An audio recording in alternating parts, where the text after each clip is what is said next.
નમસ્કાર વિદ્યાર્થી મિત્રો, સપ્તર્ષિ સંકુલ પરિવાર વતી હું આપનું હાર્દિક સ્વાગત કરું છું. આપણે ચેપ્ટર 1 ભારતનો વારસો વિશે સમજૂતી મેળવી રહ્યા છે.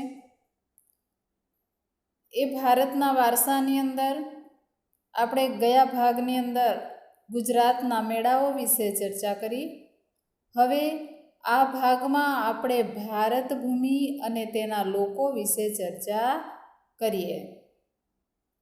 એટલે જો આપણા ભારત દેશની અંદર અનેક પ્રજાઓ વસવાટ કરવા માટે આવી અને સ્થાયી થઈ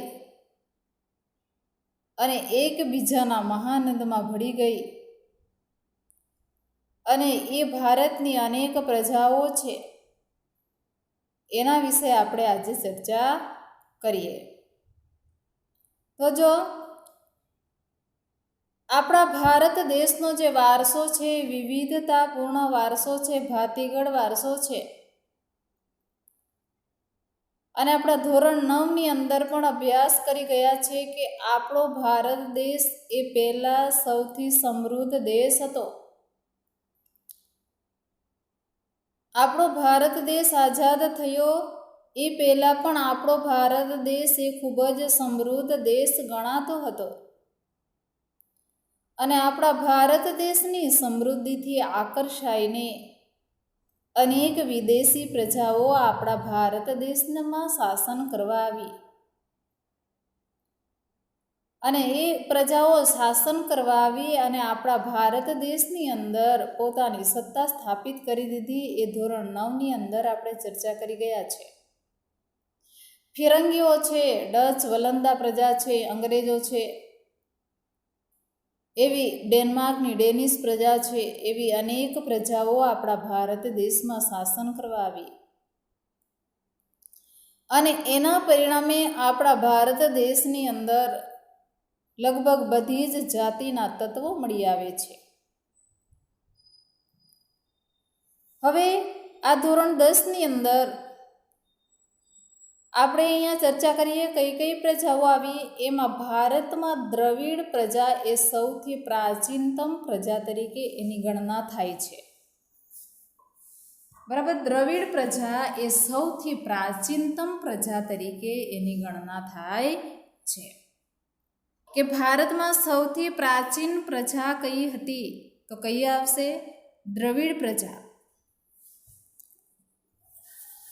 હવે આપણા ભારત દેશના જે નૃવંશશાસ્ત્રીઓ છે એ નૃવંશશાસ્ત્રીઓ અને ભાષાશાસ્ત્રીઓ છે એ પોતાનું જે અધ્યયન કરે છે અને એમાં શું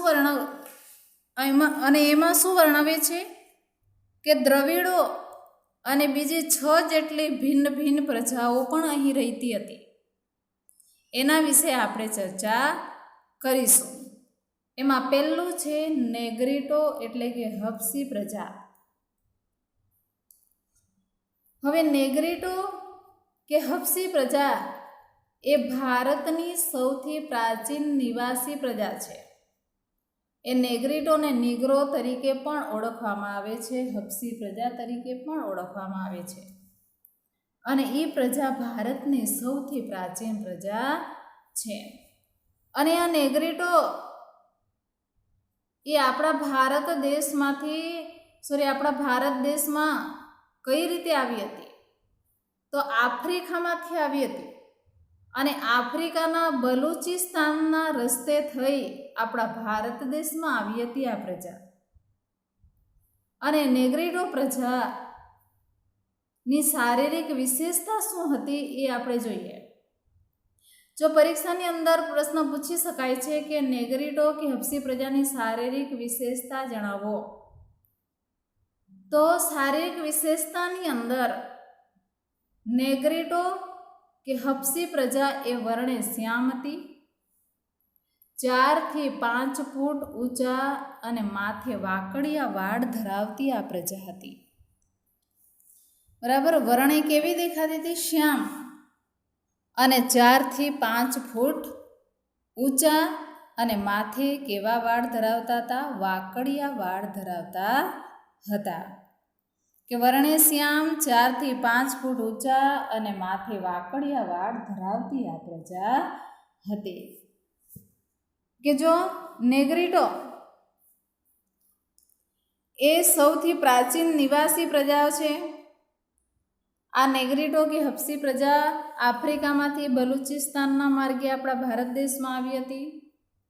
અને એમની શારીરિક વિશેષતાઓ જોઈએ તો વર્ણેશ્યામ, 4 થી 5 ફૂટ ઊંચી અને માથે વાકડિયા વાળ ધરાવતી આ પ્રજા હતી. હવે નંબર 2, ઓસ્ટ્રેલિયોટ કે નિષાદ પ્રજા. હવે આ ઓસ્ટ્રેલિયોટ કે નિષાદ પ્રજા એ અગ્નિ એશિયામાંથી આવી હતી.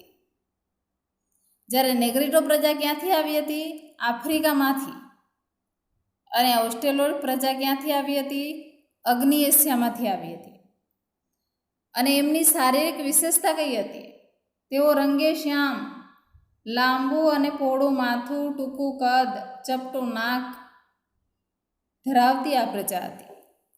બરાબર, એનો રંગ કેવો હતો? શ્યામ, પહોળું માથું, ટૂંકું કદ, આ ચપટું નાક ધરાવતી આ ઓસ્ટ્રેલિયોઇડ પ્રજા હતી.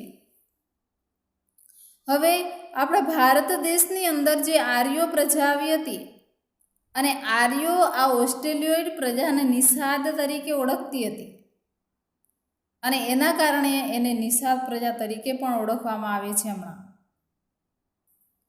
અને તે સમય દરમિયાન ભીલ જાતિની જે પ્રજા હતી અને એ ભીલ જાતિની પ્રજા માટે આ નિષાદ શબ્દો ઉપયોગ કરવામાં આવતો હતો.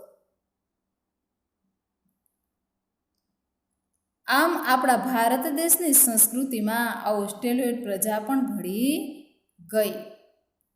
ત્યાર પછી આપણા ભારત દેશમાં કોલ અને મુંડા જાતિ, અસમની ખાસી પ્રજા, નિકોબાર અને બ્રહ્મદેશ એટલે કે હાલનું મ્યાનમારની જાતિઓમાં આ ઓસ્ટ્રેલિયોઇડ પ્રજાના વિશેષ લક્ષણો જોવા મળે છે. એટલે ઓસ્ટ્રેલિયોઇડ પ્રજાના જે લક્ષણો છે એવા જ લક્ષણો આ જ્ઞાતિમાં પણ જોવા મળે છે. આપણા ભારત દેશની જે સંસ્કૃતિ છે કે સભ્યતા છે એના વિકાસમાં ઓસ્ટ્રેલિયોઇડ પ્રજાનો ફાળો ખૂબ જ મહત્વનો રહ્યો છે.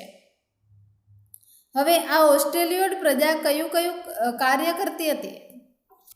તો જો આ ઓસ્ટ્રેલિયોઇડ પ્રજા છે એ પ્રજા માટીના વાસણો બનાવતી, ખેતી પણ કરતા અને સુતરાઉ કાપડનું વણાટકામ પણ કરતા એવા કૌશલ્યો આ ઓસ્ટ્રેલિયોઇડ પ્રજા જાણતા હતા.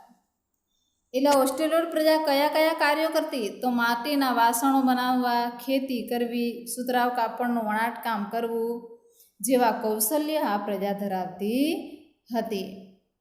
અને આ જે ઓસ્ટ્રેલિયોઇડ પ્રજા છે પોતાની ધાર્મિક માન્યતાઓ પણ ધરાવતી આ પ્રજા હતી. અનેક ધાર્મિક માન્યતાઓ પણ ધરાવતી હતી. હવે જો ઓસ્ટ્રેલિયોઇડ પ્રજા વિશે કે ઓસ્ટ્રેલિયોઇડ એ અગ્નિ એશિયામાંથી આવેલી પ્રજા હતી. તેઓની શારીરિક વિશેષતા હતી રંગે શ્યામ, લાંબુ ચપટું નાક, ટૂંકું કદ, પહોળું માથું એમની શારીરિક વિશેષતા હતી. અને ઓસ્ટ્રેલિયોઇડ પ્રજાને આર્યો નિષાદ તરીકે ઓળખતા હતા. પછી ઓસ્ટ્રેલિયોઇડ પ્રજા છે માટીના વાસણો બનાવવા, ખેતી કરવી, સુતરાઉ કાપડનું વણાટકામ કરવું જેવા કૌશલ્યો પણ ધરાવતા હતા. અને આ ઓસ્ટ્રેલિયોઇડ પ્રજા પોતાની ધાર્મિક માન્યતાઓ પણ ધરાવતી હતી. હવે આપણે નંબર 3 જોઈશું, દ્રવિડ લોકો, દ્રવિડ પ્રજા. હવે આ જે દ્રવિડ પ્રજા છે એ દ્રવિડ પ્રજાએ આપણા ભારત દેશને ઘણી બધી ભેટો આપી છે. આ જે દ્રવિડ પ્રજા છે એ દ્રવિડોને મોહનજો-દડોની સિંધુ સંસ્કૃતિના સર્જકો અને પાષાણ યુગની સંસ્કૃતિના સીધા વારસદાર તરીકે ઓળખવામાં આવે છે. હવે મોહનજો-દડોની સિંધુ ખીણની સંસ્કૃતિના સર્જકો પણ દ્રવિડો છે અને પાષાણ યુગની સંસ્કૃતિના સીધા વારસદાર પણ આ દ્રવિડ લોકો છે એવું કહેવામાં આવે છે. હવે આ દ્રવિડ પ્રજા છે એમણે માતા રૂપે દેવી એટલે કે પાર્વતી અને પિતા રૂપે પરમાત્મા એટલે કે શિવની પૂજા કરવાની પરંપરા એમણે વિકસાવી હતી. આ દ્રવિડ પ્રજાએ માતા રૂપે દેવી પાર્વતીનો સ્વીકાર કરવો અને પિતા રૂપે પરમાત્મા એટલે કે ભગવાન શિવની પૂજા કરવી એવી સમજ લોકોને એમણે આ પ્રજાએ આપી હતી. અને અત્યારે આપણે દીપ ધૂપ અને દીપથી જે આરતી કરીએ છીએ કે આરતીથી કે જે પૂજા કરીએ છીએ અને એ પૂજા કરવાની પરંપરા પણ આ દ્રવિડ લોકોએ જ વિકસાવી હતી તે સમય દરમિયાન. એટલે હમણાં આપણે દીપ ધૂપ અને આરતી કરીએ છીએ અને પૂજા પરંપરા કરીએ છીએ અને એવી પરંપરા આ દ્રવિડ પ્રજાએ જ આપણા ભારત દેશમાં લાવી હતી એવું માનવામાં આવે છે. અને વિવિધ પ્રકૃતિઓની પૂજા કરવી, પશુઓની પૂજા કરવી, અને અત્યારે આપણે પ્રકૃતિની પૂજા કરીએ છીએ, વિવિધ પશુઓની પૂજા કરીએ છીએ, એ પણ દ્રવિડોએ જ આપેલા સંસ્કારો છે આપણા ભારત દેશને. કે દ્રવિડોએ પ્રકૃતિ છે એ પ્રકૃતિને પણ આપણે માન આપવું, સન્માન આપવું. પશુઓ છે એ પશુઓમાં પણ એક જીવ રહેલો છે તો એને આપણે પૂજા કરવી. આપણે માની લઈએ કે ગાય છે, ગાયને માતા તરીકે પૂજીએ છીએ તો એવી પૂજા કરવાની પરંપરા આ દ્રવિડ લોકોએ જ વિકસાવી હતી. અને આ દ્રવિડોમાં અનેક ઊંચા સંસ્કારો જોવા મળતા હતા. હવે આ જે દ્રવિડ લોકો છે એ દ્રવિડ લોકો અનેક કલાઓ જાણતા હતા, જેવું કે કાતવું, વણવું, રંગવું, હોળી, તરાપા બનાવવા જેવા ક્ષેત્રોની અંદર એમનું મહત્વનું સ્થાન રહ્યું હતું. હવે આ જે દ્રવિડ પ્રજા છે એ દ્રવિડ પ્રજામાંથી દ્રવિડ કુળની અનેક ભાષાઓ અસ્તિત્વમાં આવી. એમાં તમિલ, તેલુગુ, કન્નડ અને મલયાલમ જેવી ભાષાઓ બોલતા જે લોકો વસે છે. અને તમિલ, તેલુગુ, કન્નડ અને મલયાલમ જેવી ભાષાઓ છે એ ભાષાઓ દ્રવિડ કુળની જ ભાષાઓ છે. અને એ ભાષાઓની પરંપરા પણ એ દ્રવિડોએ જ વિકસાવી હતી.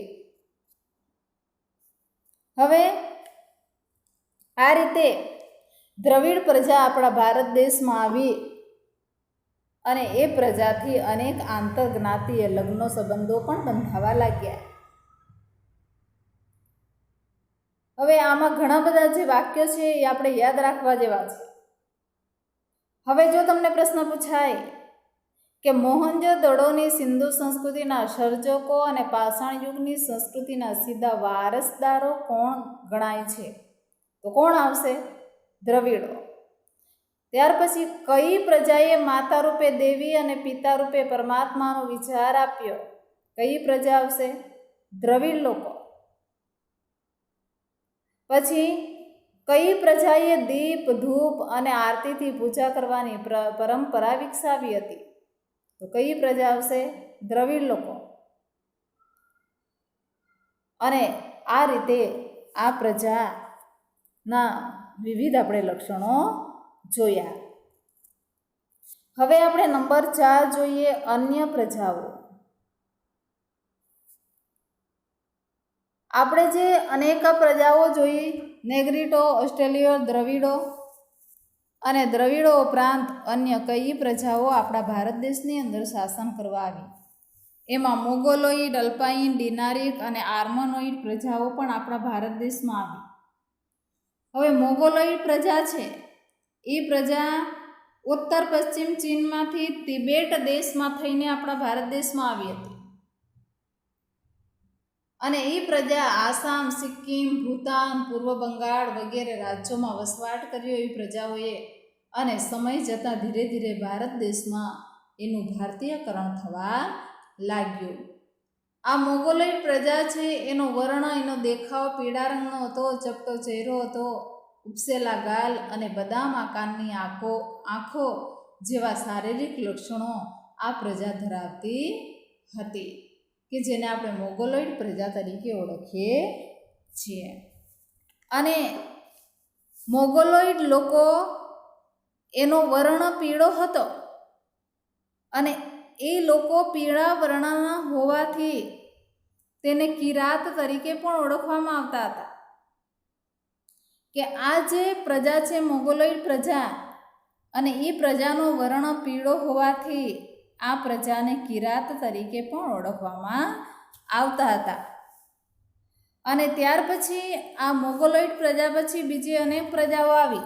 એમાં અલ્પાઇન, ડિનારિક અને આર્મેનોઇડ પ્રજા, જેનો આપણે સમાવેશ કરી શકીએ છીએ. અલ્પાઇન, ડિનારિક અને આર્મેનોઇડ પ્રજા આપણા ભારત દેશમાં શાસન કરવા આવી. અને એ પ્રજા મધ્ય એશિયામાંથી આવેલી પ્રજાઓ છે. અને આ ત્રણેય પ્રજાઓ છે એ એક સમાન પોતાના ગુણો ધરાવે છે. અને એ પ્રજાના વંશજો મહારાષ્ટ્ર, બંગાળ, ઓડિશા, ગુજરાત અને સૌરાષ્ટ્રમાં વધારે જોવા મળે. એટલે આ જે રાજ્યોમાં આવી પ્રજાઓ વધારે આપણને જોવા મળે છે. બરાબર. આપણે આ રીતે અનેક પ્રજાઓ વિશે આપણે ચર્ચા કરી. એમાં નેગ્રીટો, ઓસ્ટ્રેલિયોઇડ, દ્રવિડ લોકો અને બીજી અનેક પ્રજાઓ આવી એના વિશે આપણે ચર્ચા કરી. અને ત્યાર પછી બીજી પ્રજા છે, નંબર આપણે 3 અને ચોથી અન્ય પ્રજાઓ જોઈ. અને નંબર 5 આવશે આર્યો પ્રજા. અને એ આર્યો વિશે આપણે હવે પછીના ભાગમાં આપણે અભ્યાસ કરીશું.